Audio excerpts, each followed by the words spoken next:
This is the hour when we come away from other people. The hour when we come back to ourselves.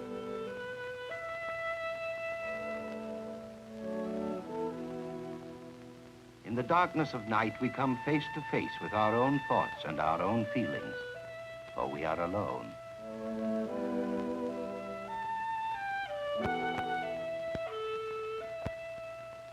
In the night, we can catch glimpses of what aloneness means. For it means many things. Loneliness is one of them.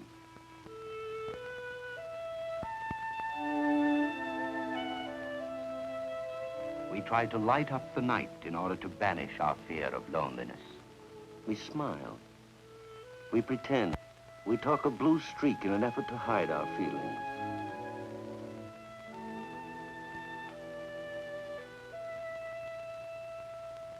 Surrounded by people, by the wrong people, we are lonelier than ever.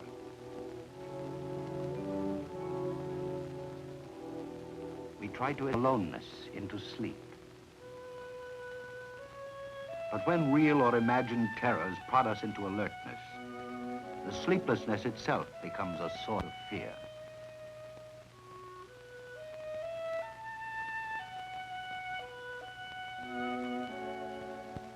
But alone have to be loneliness and fear. It can be privacy. The night hours can choose to make longer and richer. But for people like Carolyn Cram, aloneness seems like punishment.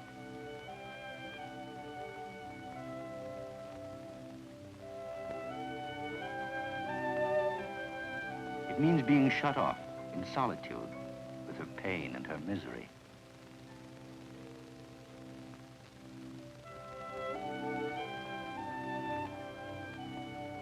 For aloneness can be exile, the feeling we've been deserted by the people we need.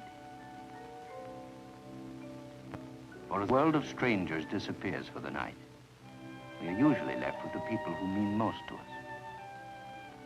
The night is a family time. Its stillness broken by family sounds.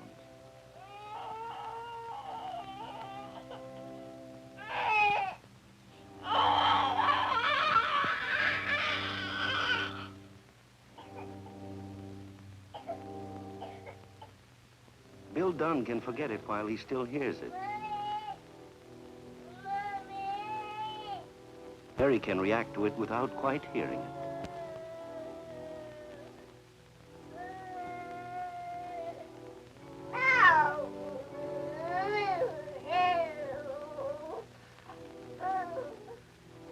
What's the matter, Tommy? What's the matter, boy?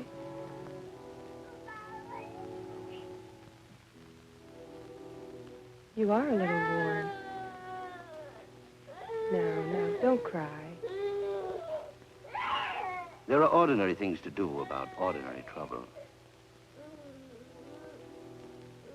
For doing is a way of striking out against troubles that may be worse.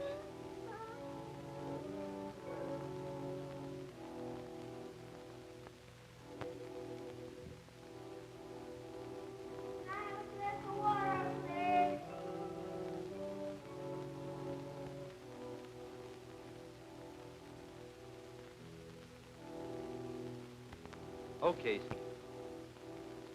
now drink up and go back to sleep.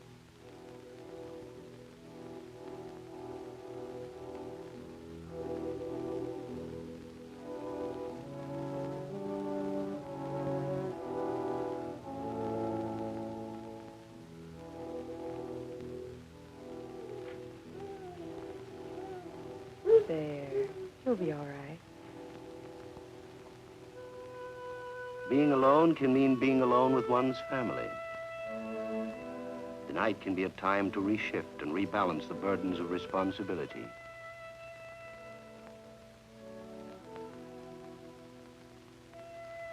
Not fear, we say, just worry.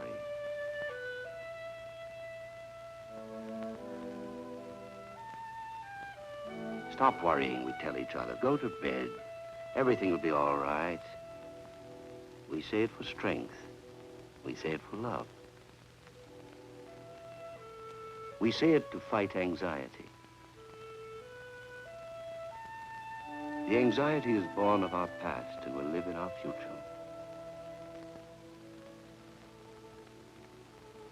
Our inner thoughts at midnight arouse feelings that are always with us. Aloneness merely stirs them up. Night? Night is only the other half of day. And for Carolyn, who lives across the street, it has been a bad day.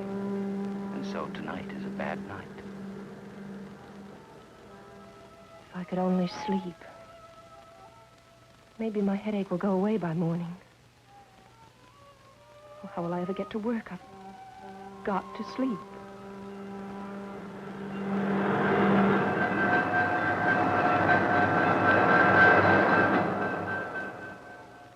Maybe one pill isn't enough. A few more couldn't hurt me any.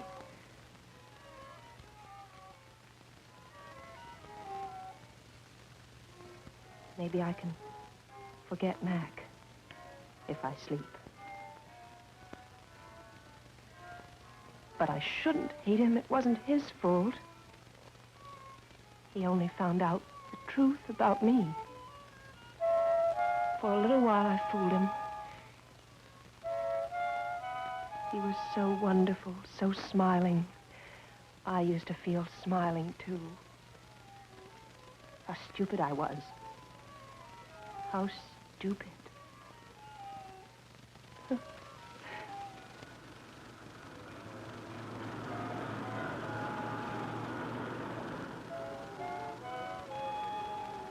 But there comes a time when we have to quiet painful memories and the bitter echo of our shame. Befuddled, hungry, unaware, we reach out for the relief of oblivion.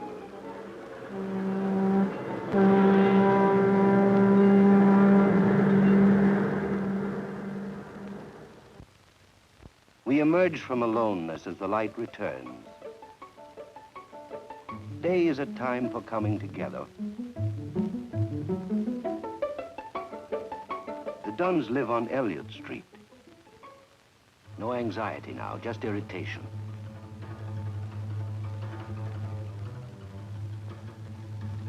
Stevie's afraid that the whole thing may be called off. But while Tommy's fever is gone, he's not well enough to go on an outing.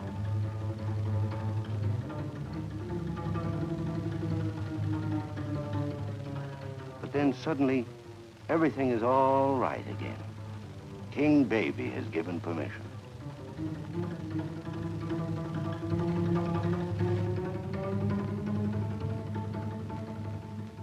They're off. No, not quite.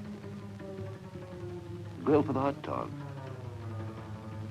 Stevie's glad to have something to do, to make it happen. This is the day he's been waiting for months, it seems to him. The Dunns are off on a simple Sunday picnic.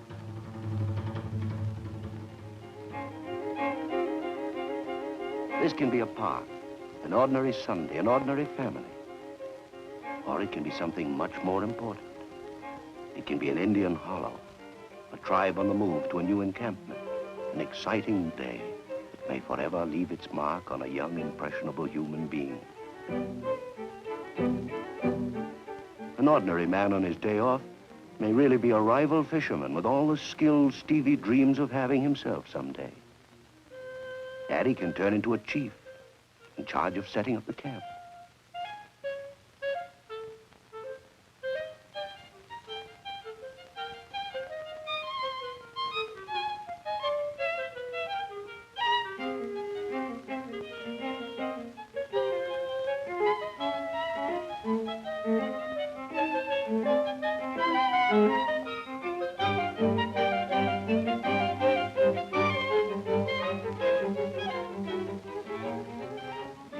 Brave is a young man who feels important because he's being depended on by other people, because he's trusted.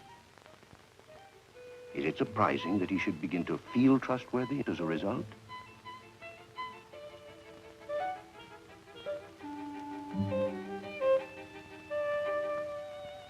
We all like learning to do new, important things.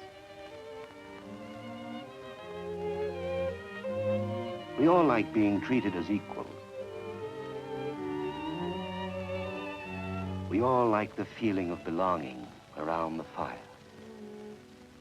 So a picnic can be a big thing in our lives, a thing by which we grow into our place in the world, or more important still, grow up and out. Growing is never easy. Growing is never done without some danger, some fear, and some courage.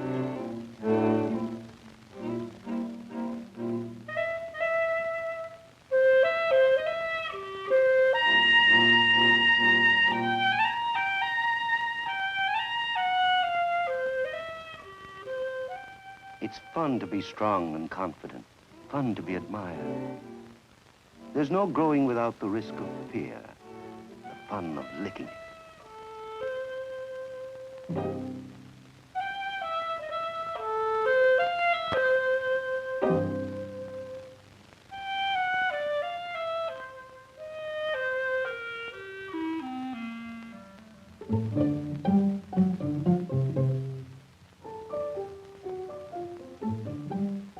As Stevie grows, he learns to live with other people.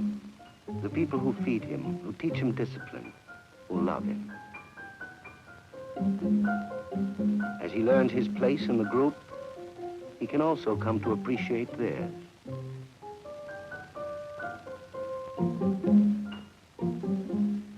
And with such security inside them, Kathy and Stevie can make their way in a fascinating world beyond their parents' apron strings.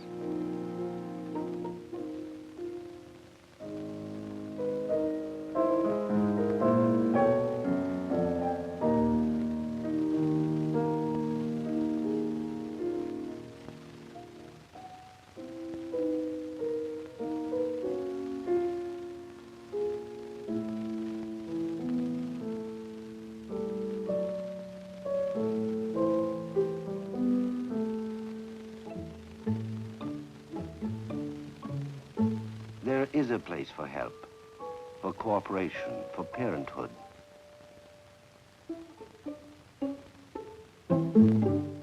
There are many things that remain difficult until fingers are longer or until the problems are understood.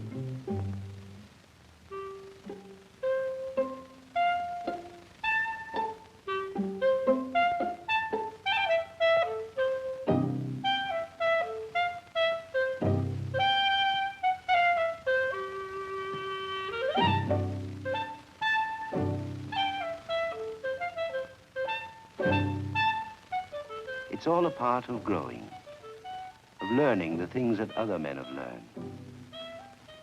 And not just men, but women too.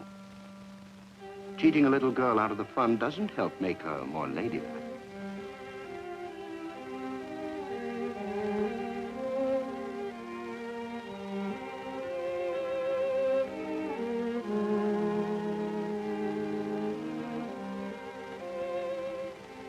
You feel many things and think many thoughts when you fish. It's a time for dreaming and a time for imagining. A quiet, peaceful time.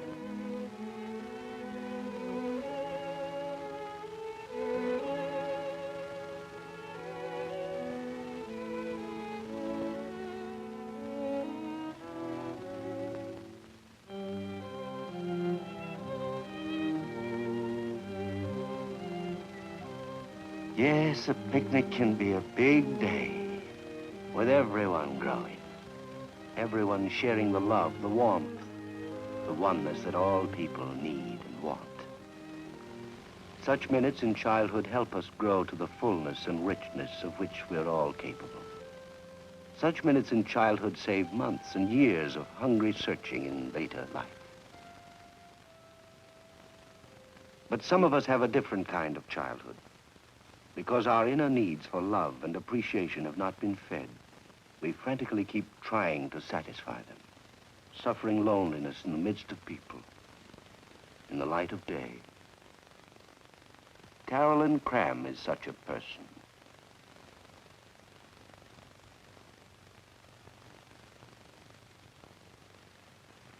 Would you like to tell me what you're thinking about?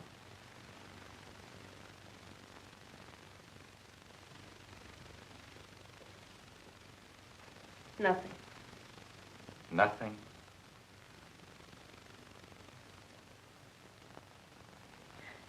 My mind is a blank.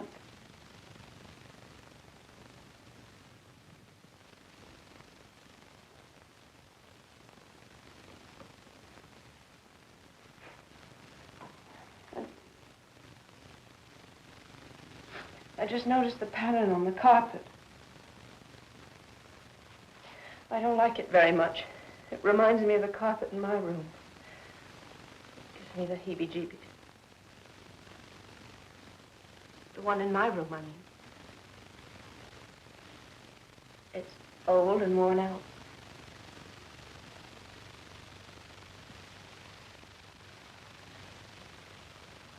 And the mind keeps wandering. So many things go in and out. Like what? Oh, I don't know. Clothes, office, business, I don't know. I'm not really thinking about them. They're gone before. I really can't tell you about them. There's nothing to tell. I'm sorry.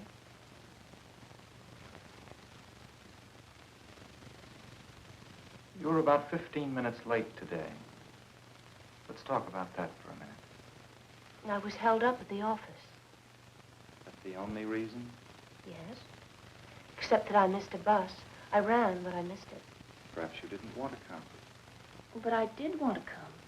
Well, you know I did. I got here, didn't I? A little late, but I got here after all. After all, what? After all the delay, the business at the office and the bus. It wasn't my fault. Of course I wanted to come. Why shouldn't I want to come? Maybe you don't like talking to me. Oh, I do. Usually. But not today. Nothing to say today. Nothing important, anyway. Do you think you have to talk about important things?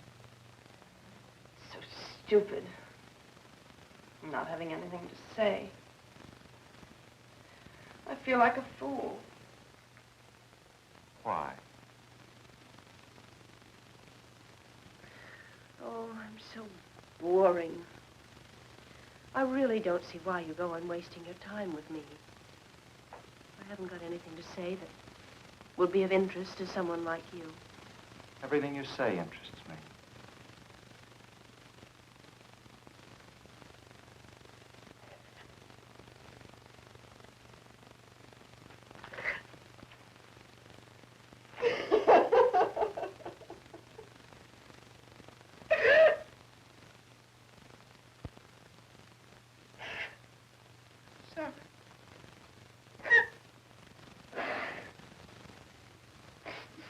You said you enjoyed talking to me. I didn't think anyone would ever say that to me.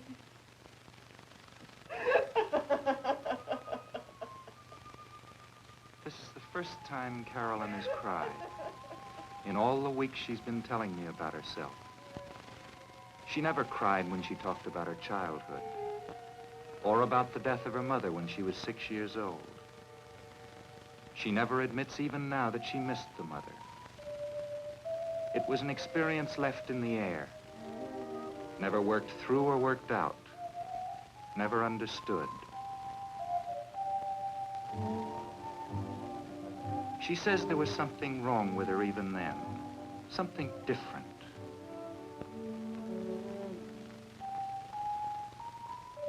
Even in the years when Mr. Cram tried to be both father and mother. I didn't really appreciate him, I guess. It should have been the best time of my life. She had him all to herself, except for the job that supported them both. She remembers breakfast was a time for holding on, for trying to prevent his daily departure. Over and over again, she tells me that she loved her father and that he loved her. But every morning she was frustrated by his inevitable leaving, Every morning she fact that he was all that she had to fulfill her inner needs. And so now at 25, she still thinks of love as something that should cause suffering.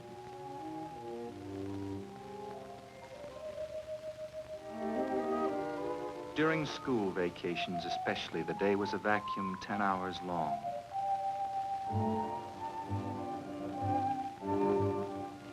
I didn't like to play with other children because I wasn't like them. It seemed safer and more comfortable to stay around the house.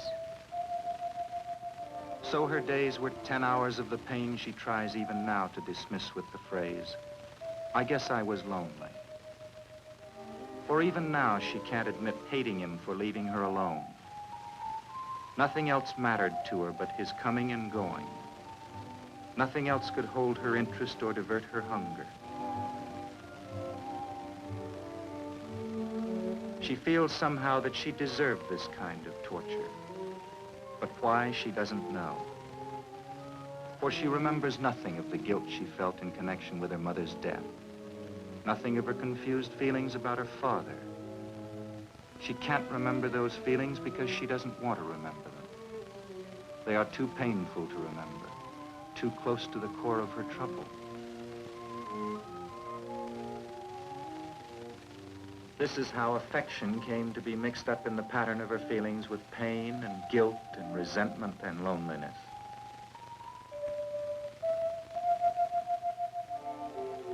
She had hours to practice the art of feeling deserted, the penalty for having a man all to herself.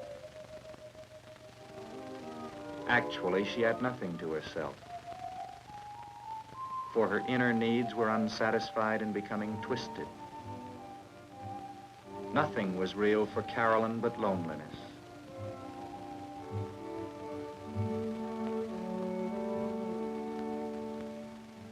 But even 10 hours can come to an end. Father never stopped on the way home. I can still remember the sound of his steps on the driveway. The joy of being set free from my cage of loneliness.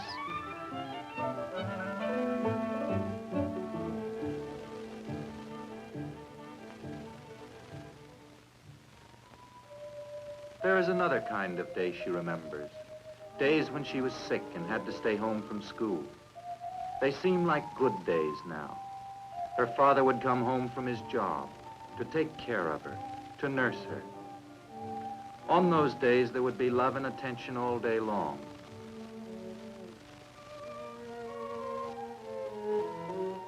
But this love is mixed up with sore throats and fever and the smell of medicine. Pain and balm are all confused in her mind.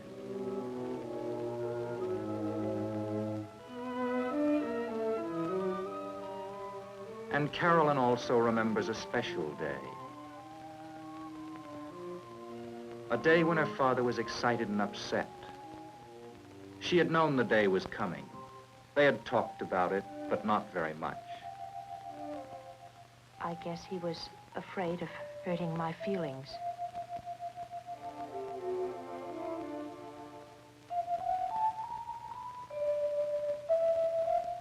She remembers trying to quiet him down that morning, to reassure him. She was trying to behave grown up, to act the little lady, as she had promised she would act on that special day. And he, in turn, had promised not to be away long. He would be back in less than an hour. He kept his word. He was back from the station in 40 minutes, with the woman who was to be his new wife. As he said, Carolyn's new mother. But Carolyn didn't see why she needed a mother, especially now that she herself had become a little lady. Why did her father want another lady? Why?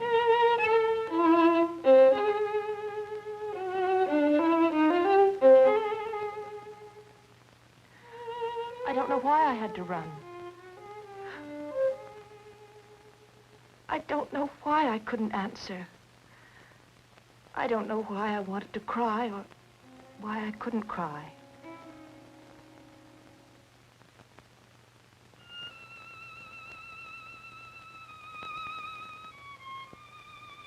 He didn't want me anymore. I wasn't his little lady. I'll never be a lady. She admits she didn't like the woman who was to be her stepmother. But she doesn't want to talk about her feelings toward her father that afternoon.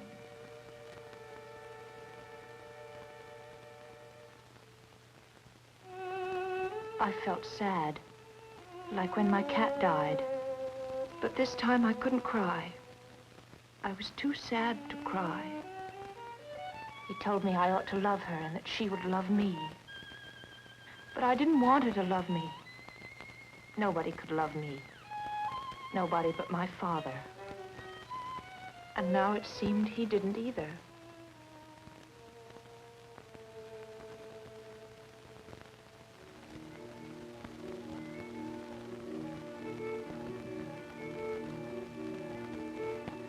Hours later, her father found her and took her home.